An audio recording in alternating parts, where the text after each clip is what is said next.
जाती है कि इस कोविड महामारी में, याद रखिए, इस कोविड महामारी में हम सबको एक साथ मिलकर लड़ना है और इस महामारी से लड़ने के लिए हमें ज़्यादा कदम नहीं उठाने हैं। सिर्फ छोटे छोटे नियमों का पालन करके, जैसे कि मास्क पहनना, सिर्फ मास्क पहनना ही ज़रूरी नहीं, मास्क सही तरीके से पहनना भी ज़रूरी है। तो आप सबसे ये विनती की जाती है कि मास्क सही तरीके से पहनकर ही घर से बाहर निकलें। कोई ज़रूरी काम हो तो ही घर से बाहर निकलें। हैंड सैनिटाइज़र ज़रूर अपने पास रखें। थोड़े थोड़े समय के बाद हाथ ज़रूर साफ करते रहें। और आप सबको ये बता दूं कि 45 साल से ऊपर के जो नागरिक हैं उन्हें वैक्सीनेशन की जा रही है। गवर्नमेंट ऑफ इंडिया की तरफ से जो भी संस्थान बताए गए हैं, आप वहां जाकर वैक्सीनेशन करवा सकते हैं। और आज बता दूं कि आज शाम 4 बजे के बाद कोविन और आरोग्य सेतु ऐप पर आप 18 साल से ऊपर के जो नागरिक हैं वो अपने आप को रजिस्टर करवा सकते हैं। और पहली मई से उनका वैक्सीनेशन शुरू होगा। तो आप सबसे ये विनती है, दुकानदार भाइयों से भी ये विनती है कि वह उनके पास जो ग्राहक आते हैं उन्हें भी समझाएं और उन्हें मास्क लगाने और सैनिटाइज करने के लिए, अपने हाथ बार बार साफ करने के लिए ज़रूर प्रोत्साहन दें। तो याद रखिए, हमारी छोटी बातें याद रखना हमारे परिवार और हमारे देश के लिए सही हो सकता है। इस महामारी को हराने के लिए हमें आगे बढ़कर कार्य करना होगा। बिल्कुल। तो एक बार फिर से जेके मीडिया देखने वाले सभी दर्शकों का मैं बहुत बहुत स्वागत करता हूं। और जिस तरह से ये जो नया कोरोना वायरस का स्ट्रेन, दूसरी लहर काफ़ी खतरनाक साबित हो रही है, लगातार जो स्थिति है वो दयनीय होती जा रही है। और इसी को लेकर अगर बात करें तो अब कई सामाजिक संस्थाएं भी एक बार फिर से आगे आना शुरू हो चुकी हैं। सेवा भारती ने भी एक जिम्मा उठाया है कि यहाँ सांबा जिला के दुकानदारों को अवेयर किया जाए, क्योंकि अगर इस समय बात करें तो लोग जो वो अपना कामकाज करने के लिए बाजारों का रुख कर रहे हैं और मार्केट में काफ़ी ज़्यादा रश देखा जा रहा है, जिसके चलते सबसे पहल इन्होंने ये की है कि दुकानदारों को अवेयर किया जाए कि आप अपनी दुकानों पर जो ग्राहक हैं उसे 1 बाय 1 कर जो वो अटेंड करें और ज़्यादा भीड़ भाड़ दुकानों पर इकट्ठी ना करें। और ख़ास तौर पर जो सर्कलिंग के लिए कहा गया था, सर्कल्स भी लगा दिए गए हैं। लेकिन अभी दुकानदारों को अपनी सोच बदलने की ज़रूरत है कि वो अपनी दुकानों पर सैनिटाइज़र तक रखें और सोशल डिस्टेंसिंग का पालन करवाएं, जिसको लेकर ये लगातार हर एक दुकान के बाहर जाकर उन दुकानदारों को अवेयर किया जा रहा है सेवा भारती की तरफ से। और कहीं ना कहीं आपको याद होगा, जब पिछली बार जब पहली लहर आई थी तो काफ़ी खतरनाक लहर वो भी मानी गई थी और उस पैंडेमिक में भी इन्होंने बढ़ चढ़कर जो वो काम किया, हर एक गरीब परिवार तक पहुंचे। और आज ये एक बार फिर से शुरुआत हो चुकी है कि लोगों को ज़्यादा से ज़्यादा अवेयर किया जाए ताकि इस महामारी से हम बच पाएँ, क्योंकि ज़िला सांबा के जो हालात हैं वो अब कहीं ना कहीं चिंताजनक लगातार बनते जा रहे हैं। और मामलों की अगर बात करें तो 100 का आंकड़ा भी अब क्रॉस होना शुरू हो चुका है। तो ये कहीं ना कहीं एक चिंता का विषय लगातार बना हुआ है और यहाँ से अवेयर होने की अब काफ़ी ज़्यादा ज़रूरत है, क्योंकि ये जो हालात है इसे किसी तरह से हमने संभालना है, जिसको लेकर ये लगातार दुकानदारों को अवेयर किया जा रहा है। की जाती है कि अपना मास्क जरूर पहने। याद रखें, हमारी छोटी बातें हमें इस महामारी से, इस वायरस से बचा सकती हैं। सभी दुकानदार साथियों से ये विनती की जाती है कि अपने ग्राहकों को बिना मास्क पहने ना आने दें, उन्हें जरूर प्रोत्साहन करते रहें। मैं यहाँ इन सेवा भारती के सदस्यों से बात भी करूँगा, क्योंकि इनसे संदेश लेना काफ़ी ज़्यादा ज़रूरी है। तो मैं आपसे जानना चाहता हूँ, जो आप अभी संदेश दे रहे थे, तो ग्राउंड पर इम्प्लीमेंट करवाना कितना ज़रूरी है, क्योंकि हालात लगातार ख़राब हो रहे हैं और ये हर दूसरा व्यक्ति इस बार पॉजिटिव जो वो आ रहा है। तो क्या कहना चाहते हैं, कितनी मुसीबतों का पहाड़ उनके ऊपर टूटा है, जो परिवार इस समय ये इस वायरस से जूझ रहे हैं, जो लोग इस वायरस से जूझ रहे हैं, क्या किस तरह से अवेयरनेस दुकानदारों को की जा रही है? देखिए, हमारा यही प्रयास रहता है कि हालांकि हर आप माध्यम से देखें कि मीडिया के माध्यम से ये बातें कही जा रही हैं, लेकिन कहीं ना कहीं लोगों के, नागरिकों तक ये बात पहुंच नहीं रही है और वो इसे सही तरीके से नहीं ले रहे हैं और गैर जिम्मेदाराना तरीके से वो बिना मास्क पहने चले जाते हैं। तो हमारा प्रयास आज यही है, राष्ट्रीय स्वयंसेवक संघ और सेवा भारती इसके नाते, कि हम हर एक नागरिक को और अपने दुकानदार भाइयों को हम एक साथ मिलकर अगर ये प्रण ले लें कि हमें मास्क ज़रूर पहनना है, अपने हाथ धो के, जो छोटी छोटी बातें गवर्नमेंट ऑफ इंडिया की तरफ से बताई जा रही हैं कि वैक्सीनेशन हमें लेना है, तो और 18 साल से ऊपर के जो लोग हैं वो भी वैक्सीनेशन करा सकते हैं 1 मई के बाद। तो हमारा मकसद यही है कि जो लोग इसे सीरियसली नहीं ले रहे, तो वो हालांकि वो सीरियसली इसलिए नहीं ले रहे, वो समझ रहे हैं ये कुछ है ही नहीं, लेकिन जिस परिवार को ये हो रहा है और जिस घर का ये एक परिवार का ये मेंबर अगर खो जाता है इस महामारी के कारण, उस परिवार को ही पता है कि वो कितनी भयानक उनके घर में त्रासदी हुई है।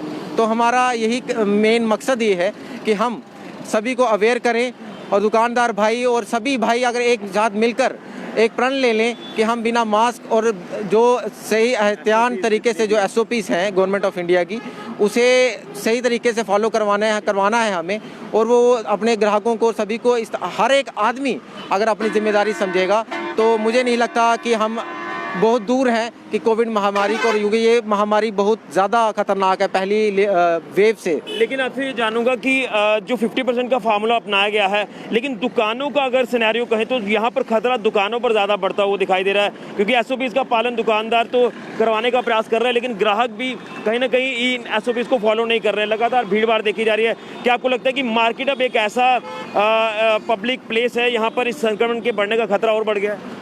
जी, आप बिल्कुल सही कह रहे हैं कि हालांकि यही मेन हमारा मुद्दा ही यही था कि अगर कोई सोर्स बनता है तो यही, क्योंकि अगर कोई सामान खरीदने जाना है तो हमें मार्केट में ही जाना पड़ता है। तो लेकिन यही हमारा आज का उद्देश्य यही था कि हम अवेयर कर सकें और लोग जितना एहतियात अपने तरीके से मास्क पहने और हाथ धोते रहें, तो उससे संक्रमण फैलने का कम हो सकता है इससे। चलिए, आप बढ़िया आगे अपना ड्यूटी निभाइए, लेकिन कुछ और भी यहाँ पर वॉलंटियर्स हैं, आपसे जानना चाहेंगे क्या लगता है जो पहले पैंडेमिक में आप सामने आए थे उसी तरह के हालात बनते हुए अब नजर आ रहे हैं, और एक बार फिर से आपने ये जिम्मा उठा लिया कि अब हर एक डोर स्टेप तक पहुँचना है अगर किसी को दिक्कत आ जाती है? जी ऋषि जी, जैसा कि देखा जा रहा है कि कोविड-19 की जो सिचुएशन है वो अब विकराल रूप लेती जा रही है, और इससे निपटने के लिए हमें मात्र छोटे छोटे प्रयास करने हैं। जैसा कि घर से हम निकलते हैं तो ये सुनिश्चित करें कि हमने मास्क पहने हैं कि नहीं पहना है, और सही ढंग से पहना है कि नहीं पहना है। हमें सोशल डिस्टेंसिंग का पालन करना है, बार बार हाथ धोने हैं, और आस पड़ोस को, अपने परिवार को, अपने शहर को, अपने गाँव को जागरूक करना है इसके प्रति, जो हम छोटे छोटे मानक अपनाकर अपने आप को सुरक्षित कर सकते हैं, अपने आस पड़ोस को सुरक्षित कर सकते हैं। और रही दूसरी बात, जैसा कि आपने हमारे मित्र से प्रश्न किया कि दुकानदार क्या इसका पालन कर पा रहे हैं या नहीं कर पा रहे हैं, क्या SOPs का पालन हो रहा है कि नहीं हो रहा है। पहले तो एक दुकानदार की हैसियत से मैं ये बात बताना चाहता हूँ कि जो प्रशासन के द्वारा ये फैसला लिया गया है कि 50% जो दुकानें खुलेंगी, एक साइड की खुलेंगी, एक साइड की बंद रहेंगी, ये फैसला बिल्कुल गलत है, क्योंकि इससे सोशल डिस्टेंसिंग का बिल्कुल भी पालन नहीं हो रहा है। एक ग्राहक जिसको 4 दुकानों से सामान लेना है, उसको एक दिन में एक दुकान से सामान लेता है, दूसरे दिन उसको दोबारा मार्केट में आना पड़ रहा है, और इससे जो है मार्केट का बोझ जो है बढ़ रहा है।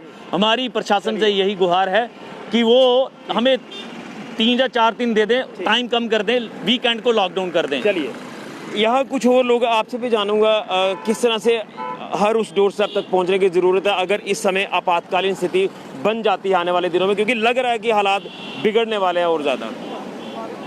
जी ऋषि जी, हालात तो दिख रहा है कि कई जगह पे बहुत बुरे हैं, वहाँ पे ये संक्रमण बहुत ज़्यादा फैल गया है। पर इसके साथ साथ हमें ये भी ध्यान रखना होगा कि पिछली बार जैसे संपूर्ण लॉकडाउन लगा था, तो रोजी रोटी का भी सवाल है। अगर हम पूर्ण तरह से बंद तो नहीं कर सकते, क्योंकि पूरी तरह से बंद मतलब कि अर्थव्यवस्था चौपट। हमें नियमों का पालन करने के साथ साथ अपना काम भी जारी रखना होगा, ताकि देश की और लोगों की अर्थव्यवस्था जो है वो पूरी तरह स्वस्थ रहे, उनकी सेहत स्वस्थ रहे, अर्थव्यवस्था भी स्वस्थ रहे। हमें इन दोनों चीज़ों का ध्यान रखना होगा। चलिए, यहाँ पर ये जिम्मा उठाया है, लेकिन यहाँ आप देख सकते हैं कि किस तरह से सेवा भारती के जो सदस्य हैं ये लोगों को अवेयर कर रहे हैं कि आप लोग मास्क पहने, 2 गज की दूरी का पालन करें, अपने आप को हाइजीनिक रखने के लिए सैनिटाइजर का इस्तेमाल करें। और वैक्सीनेशन की अगर बात करें तो आज से रजिस्ट्रेशन शुरू हो रहा है। 18 प्लस की जो आयु के लोग हैं और 1 तारीख से वैक्सीनेशन आप सबको करवानी है। लेकिन बड़ा ज़रूरी है, जिस तरह से ये दुकानदारों को अवेयर किया जा रहा है कि आप लोग अपनी दुकानों में सिस्टम बनाकर रखें, प्रोटोकॉल्स SOPs का पालन करें और भीड़ भाड़ दुकानों पर इकट्ठी ना होने दें। यही संदेश आज सांबा के दुकानदारों को सेवा भारती के सदस्यों द्वारा दिया जा रहा है।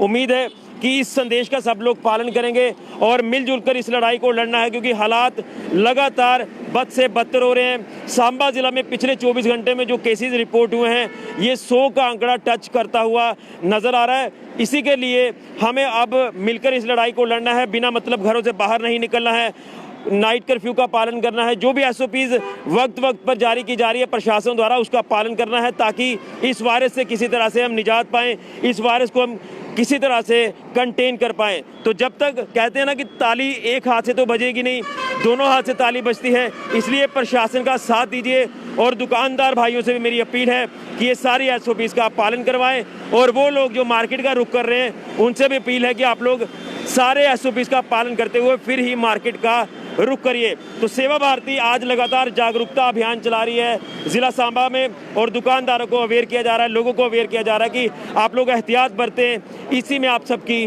भलाई है। फिलहाल के लिए कैमरामैन राहुल के साथ ऋषि खजूरिया, JK मीडिया के लिए।